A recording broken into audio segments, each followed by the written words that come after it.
10 साल बाद देश में फिर से गठबंधन पर निर्भर सरकार बनने जा रही है। इन नतीजों को इसलिए भी आश्चर्य की नजर से देखा जा रहा है क्योंकि तमाम एग्जिट पोल कयास लगा रहे थे कि भारतीय जनता पार्टी भारी बहुमत के साथ सरकार में लौट रही है, मगर नतीजे इससे उलट रहे।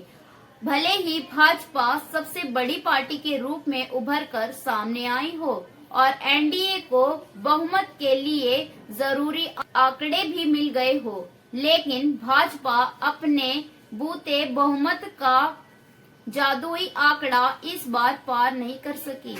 हम इस बात को और आगे ले जा सकते हैं, लेकिन पहले इन नतीजों के निष्कर्ष की बात करें। पहला निष्कर्ष तो यह है कि भारतीय राजनीति 1989 के बाद गठबंधन वाले दौर में लौट आई है। दूसरा निष्कर्ष यह है कि भाजपा को शिकस्त दी जा सकती है और तीसरा यह कि करीब 100 सीटों के साथ कांग्रेस को पुनर्जीवन मिल गया है। जिन लोगों ने कहा था कि भारत के मतदाताओं का ध्रुवीकरण हो गया है, वे कृपया उन 66 करोड़ से ज्यादा मतदाताओं से माफी मांगे जो प्रचंड गर्मी में भी वोट डालने गए। इस बात पर भी गौर कीजिए, अयोध्या में भाजपा को हार का मुंह देखना पड़ा है।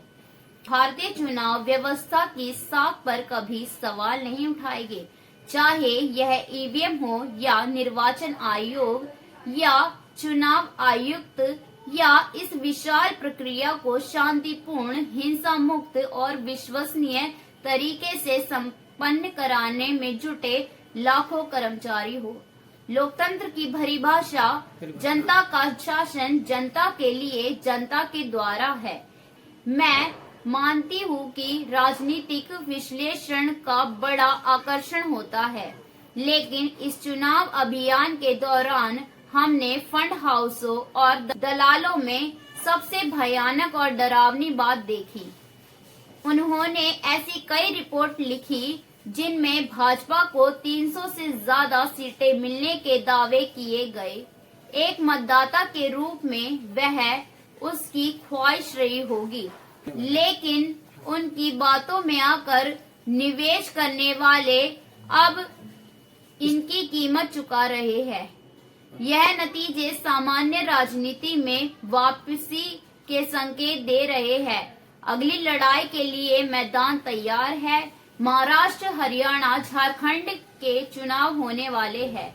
इसमें शक नहीं कि भाजपा के नेतृत्व वाले गठबंधन के नेता के रूप में नरेंद्र मोदी प्रधानमंत्री बनेंगे, लेकिन यह भाजपा की नहीं बल्कि एनडीए की सरकार होगी। ऐसा एक दशक में नहीं हुआ था।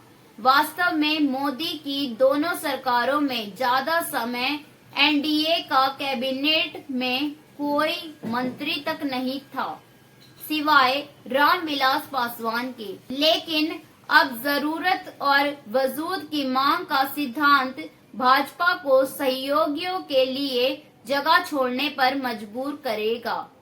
साफ है, यह जनादेश सभी को कुछ न कुछ संदेश दे रहा है। जरूरत है तो सिर्फ पढ़ने और समझने की।